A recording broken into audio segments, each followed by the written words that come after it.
तो केवल खाता ही है, वो तो काटता था। अब यही पता नहीं कि वो कैसे पार हुआ, सत्संग में गए नहीं। उसमें लिखा हुआ है नाम संतन अधीना, और संत बिना कोई नहीं चीना।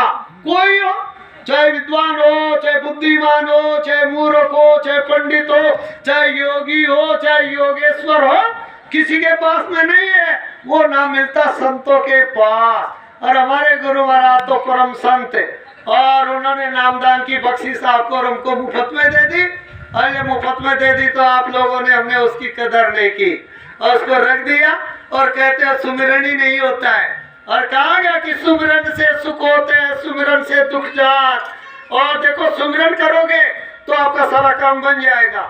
एक साधे सब सदे, और सब साधे सब जाए। आप तो सब साधने में लगे हो, इसको भी खुश कर दो, उसको भी खुश कर दो, उसको भी राजी रखो, वो भी नाराज हो जाएगा। अरे एक को राजी कर लोगे तो सब राजी हो जाएगा। गुरु राजी तो करता राजी, काल कर्म की चले न बाजी। इसलिए गुरु को प्रसन्न करने का क्या उपाय है कि गुरु ने आपको नामदान दिया, रोज सवेरे उठकर सुमिरन करो। नहीं तो यह कहा गया कि ये तन विष की बेलड़ी और गुरु अमृत की खान, और शीश दिए जो गुरु मिले तो भी सस्ता जान। शीश देने का मतलब ये नहीं कि गर्दन काट काट कर चढ़ा दो। शीश देने का मतलब है अपना अभिमान, अपना घमंड और गुरु के चरणों में अर्पित कर दो, और ऐसे बन जाओ चरणों की धूल। और जो चरणों की धूल बन जाओगे तो आपको पता है धूल कहाँ पहुंच जाती है? धूल तो हवा उड़ाती है, राजा महाराजाओं के मुकुट पर और उनके चेहरे पर स्थापित कर देती है। धूल आपके चरणों में लगती है, जूतियों में, आपके मकान तक, कमरे तक पहुंच जाती है। इसलिए गुरु के चरणों की धूल बन जाओगे। तो गुरु की धूल कैसे बनोगे चरणों की? कि आप लोग सुमिरन, ध्यान, भजन। देखो तीन चीज तो गुरु महाराज ने मुख्य बताई, ये बताना जरूरी है सत्संग में। और सत्संग क्या चीज है? सत्संग वो चीज है कि जहाँ जाने से, मालिक से मिलने का लोगों के दिलों में चाह पैदा हो जाए, एक लगन लग जाए कि मैं कौन हूँ, कहाँ से आया हूँ और मुझे जाना है, तो मैं जाने की तैयारी करूँ। परमात्मा है, उसे कैसे पाया जा सकता है? तो बोले सबके अंदर तो परमात्मा बैठा हुआ है। और कबीर साहब ने कहा किस्तूरी कुंडली बसे और मृग ढूंढे बनवाए, और ऐसे घट घट राम है और दुनिया देखे ना, सबके अंदर परमात्मा बैठा हुआ है। लोग बाहर खोजने में लगे हुए हैं, अब सबके अंदर बैठा हुआ, उसकी तो लोग कदर करते नहीं। अब देखो भाई, एक बार गुरु महाराज ने कहा था सबके घरों में पुण्य आत्माएं रहती है, सबके घरों में। ऐसा कोई घर नहीं है जहाँ पुण्य आत्मा नहीं रहती हो। अब जब पुण्य आत्मा कौन होती है? कि जो गुरु का नामदान ले लेता है, गुरु की शरण में चला जाता है, और रोज सवेरे उठकर और सुमिरन करता है, ध्यान करता है, भजन करता है, गुरु की याद में अपना समय देता है, गुरु के लिए और समय निकाल कर साकारी प्रचार करने निकल जाता है। इस तरीके से वो पुण्य आत्माएं होती है। तो बोले कि एक बार कृष्ण भगवान ने के समय की बात है, तो उस समय पुण्य आत्मा यानी वो जो कौरव थे उनके पास घर में भी थी पुण्य आत्मा। अब उनके विदुर जी थे पुण्य आत्मा, सुमिरन करते थे, ध्यान भजन करते थे।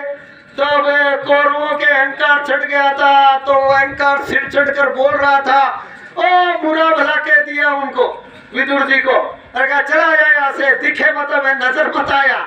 जैसे कई बार घर वाले भी कह देते ना बड़े बूढ़ों को, ऐसे कहना नहीं चाहिए, तो देखो कह दिया, तो वो निकल कर बेचारा क्या करे, चुपचाप बैठा।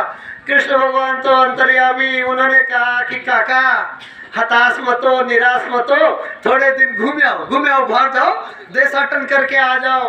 अब जो ही देखो वो देशाटन करने गया विदुर जी, और उधर से कौरवों की उल्टी गिनती चालू हो गई।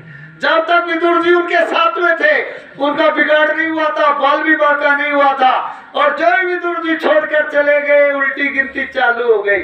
ऐसे ही देखो विभीषण यानी त्रेता में और रावण के दरबार में भी पुण्य आत्मा थी, और कहा कि राजा राम नाम लिखा हुआ था, वक्त का नाम लिखा हुआ था उसकी कुटिया पर, और वो सुमिरन किया करता था, राम नाम का जाप किया करता था। तो उस समय यानी लंका का कुछ बिगाड़ नहीं हुआ, सब ठीक ठाक चला। पर जो ही रावण ने अपने भाई को लात मारकर बाहर कर दिया कि चला जाए यहाँ से, दिखे मत मुझे, तो तभी से लंका की उल्टी गिनती चालू हो गई। हुआ नहीं हुआ? और तो लिखा हुआ कि 1.25 लाख पूत 1.25 लाख नाती, ता रावण दिया न बाती, दिया बाती करने वाला ही नहीं रहा। तो इसलिए पुण्य आत्माएं सबके घरों में रहती है, तो इसलिए आप ध्यान से चौकन्ने होकर रहो और उनकी कदर करो, उनका सम्मान करो। और उनका सम्मान करोगे घर में तो आपके घर का बाल बाका पैदा करने वाला कोई पैदा ही नहीं हुआ। इसलिए जो गुरु की शरण में जाते हैं, सत्संग में जाते हैं, तो उनको ज्ञान हो जाता है। सत्संग वो चीज है जहां से आने से लोगों को आत्मा से परमात्मा से मिलाने का एक चाह पैदा हो जाए, एक लगन लग जाए, सेवा भाव आ जाए, लोक बन जाए, परलोक बन जाए, उसका नाम सत्संग है। सत्संग उसका नाम नहीं है कि जहाँ पर एक दूसरे की निंदा की जाए, एक दूसरे को छोटा बड़ा दिखाया जाए, उसका नाम कभी सत्संग नहीं है। इसलिए सत्संग तो वो चीज है जिस तरीके से कपड़े पर दाग लग जाता है, हमारी माताएं बहनें साबुन सोडा लेकर उसको इतना मलती है, इतना साफ करती है और अल्लाह भी करती है, कहाँ लगा कर आए ये दाग उतरना आ रही है, पर उसको साफ करके दम लेती है। ऐसे ही आत्मा रूपी कपड़ा, इस पर कर्मों का आवरण चढ़ जाता है, कर्मों का दाग लग जाता है। वो सत्संग जल जो कोई पावे, मैलाई सब कट कट जावे। इसलिए सत्संग का मिलना जरूरी है। जब से लोगों का सत्संग छूटा, सत्संग में आना जाना छूटा, लोग मनमुखी हो गए। लोगों का जीवन ऐसा हो गया कि दिन गवाया खाए के और रात गवाई सोए, और हीरा जना में बोल था कोडी बदले जा। ये काम पशु भी कर रहे, खाना पीना, भोजन करना, बच्चे पैदा करना, घोंसले बनाना, ये सब काम वो भी कर रहे, वो इंसान कर रहा। तो अंतर क्या रह गया?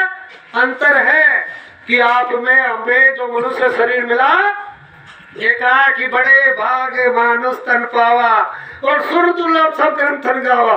सब ग्रंथों में यानी महापुरुष जब सत्संग के रूप में अपने शब्द न्योछावर करते हैं, शब्द लोगों को सुनाते हैं और बुद्धिमान लोग उनको लिखते रहते हैं।